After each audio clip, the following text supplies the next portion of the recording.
서울 관악구 남현동에 가면 붉은 벽돌로 지어진 유럽식 건축물을 만날 수 있습니다. 자그마치 112년 전에 지어진 개화기 건축물인데요. 이 건물을 짓기 위해 대한제국 고종 황제가 각별한 노력을 기울였다고 합니다. 지금은 서울시립미술관 남서울생활미술관으로 사용되고 있는 이 건물에는 어떤 사연이 숨어 있는 걸까요?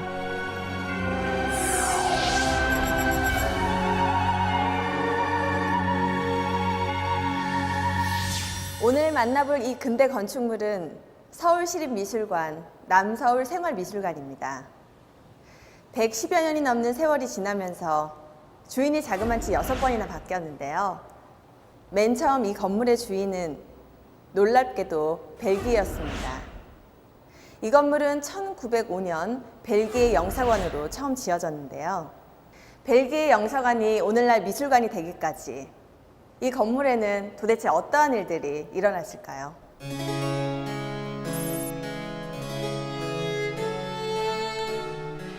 서울 한복판에서 만나는 격조 높은 그리스 로마풍의 건물. 과거 벨기에 영사관이었던 이 건물은 지하 1층, 지상 2층 규모로 벽돌과 화강암으로 지어졌습니다. 건물이 지어질 당시 벨기에 왕국의 왕이었던 레오폴 2세가 신고전주의 양식을 선호해서 그의 취향이 반영된 것이라는데요. 이 건물은 정면만 대칭이고 나머지 3면은 모두 비대칭으로 지어져 있습니다. 이 건물이 기본적으로 고전주의 건축인데, 고전주의 건축의 일반적인 특징은 정면의 중앙을 강조하면서 좌우 대칭으로 지은 건물입니다. 근데 이 건물은 거기에서 한 걸음 더 나아가서 외관은 엄격한 좌우 대칭을 가지고 있지만 안에 들어오면 공간 구조는 좌우 비대칭이에요.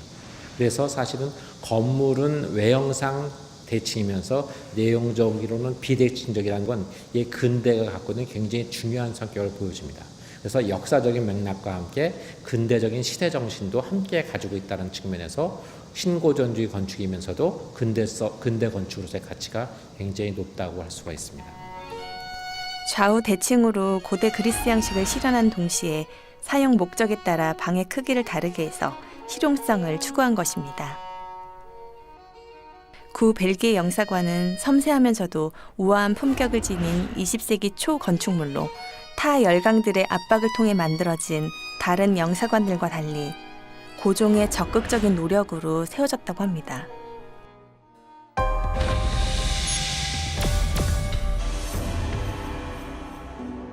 벨기에는 프랑스, 독일, 룩셈부르크, 네덜란드와 국경을 접한 나라로 1830년 네덜란드에서 독립하여 1839년 영세 중립국이 되었는데요.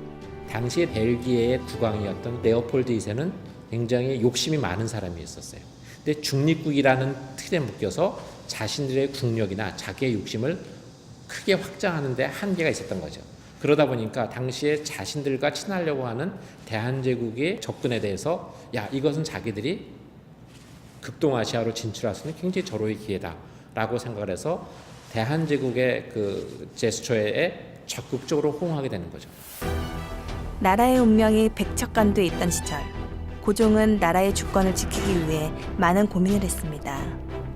어떻게 하면 세계 열강들 사이에서 독립을 유지할 수 있을까? 그때 떠오른 해법이 중립국 선언을 한 벨기에처럼 중립국이 되면 어떨까 하는 것이었습니다.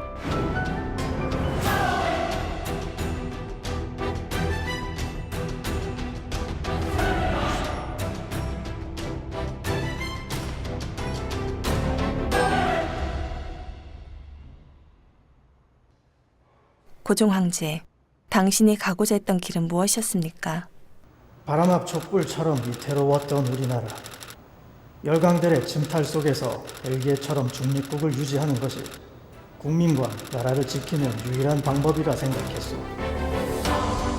만약 고종의 뜻대로 우리나라가 벨기에와 적극적인 외교를 통해서 벨기에처럼 중립국이 되는 데 성공했다면 우리나라 역사에서 일제강점기란 암흑기가 사라졌을지도 모릅니다. 1945년 해방 후 대한민국 정부가 벨기에 영사관을 되찾았지만 엉뚱하게도 일본인의 건물로 규정되었는데요. 도대체 왜 벨기에 영사관이 일제의 잔재로 오해를 받게 되었을까요?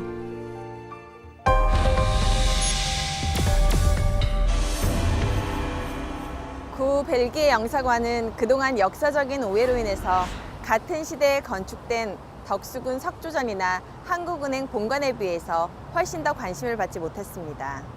2015년 안창모 경기대학교 건축대학원 교수가 근대 건축물에 대한 연구를 진행하면서 벨기에 영사관에 대해서 잘못 알려진 것들을 바로잡기 시작했는데요. 이번 연구를 통해서 새롭게 밝혀진 이야기들, 어떤 것들이 있을까요? 처음 지어질 당시 구 벨기에 영사관은 일본 호쿠리쿠 토모키사에서 시공하여 건설되었습니다. 벨기에의 영사관이 갖고 있는 굉장히 중요한 가치, 그리고 이 건물이 당대에 굉장히 빼어나게 설계된 건물인데 이게 당시에 일본 사람들이 이 정도로 설계할 능력이 있었는가 하는데 의심을 하게 된 거죠. 제가 그 의심을 하고 들여다보니까 이것이 코다마는 아키텍트라고 쓰여져 있는 것이 아니라 엔지니어였던 거고요.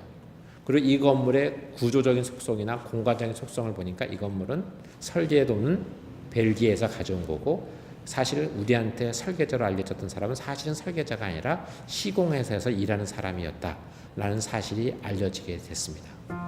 건물을 지을 때 기공 연월일을 적는 정초석에 설계자가 명시되어 있지 않고 설계자 대신 건축기사였던 일본인 고다마의 이름이 쓰여 있어서 일본인이 설계하고 만든 건물로 잘못 알려지게 된 것입니다.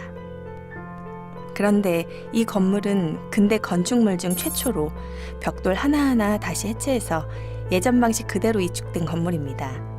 1981년에서 1982년에 거쳐 지금 이곳으로 이축된 것인데요. 그렇다면 구 벨기에 영사관의 원래 위치는 어디였을까요?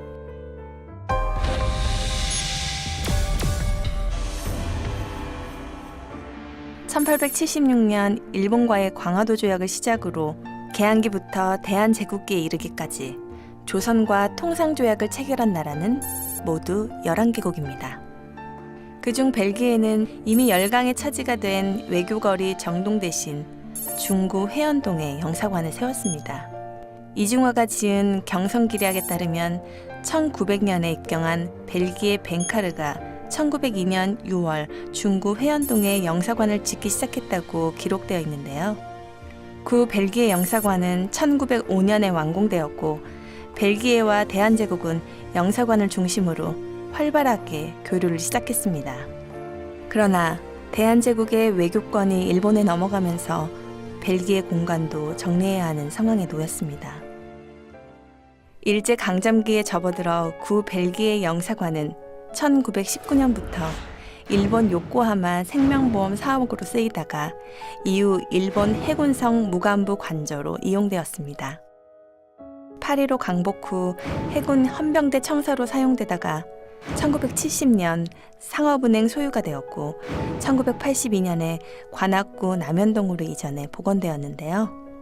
2004년 상업은행은 구 벨기에 영사관 건물을 서울특별시에 무상으로 임대해주기로 결정을 합니다. 서울시는 수려한 외관을 지닌 이 건물을 서울시립미술관으로 활용하는 것이 좋겠다고 결정. 구 벨기에 영사관은 2004년 서울시립미술관 남서울 분관으로 다시 태어나게 됩니다. 남서울미술관은 기존의 다른 전시공간과는 달리 서양 근대 건축물을 전시공간으로 쓰고 있습니다.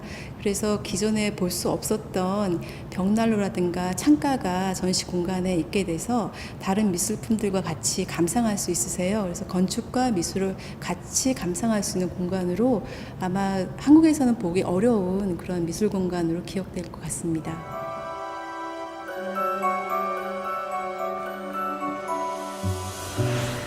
세월의 흔적을 담고 있는 나뭇바닥이 푸근함을 안겨주고 햇살이 잘 들어오게 설계된 구조가 보는 이의 마음을 환하게 밝혀줍니다.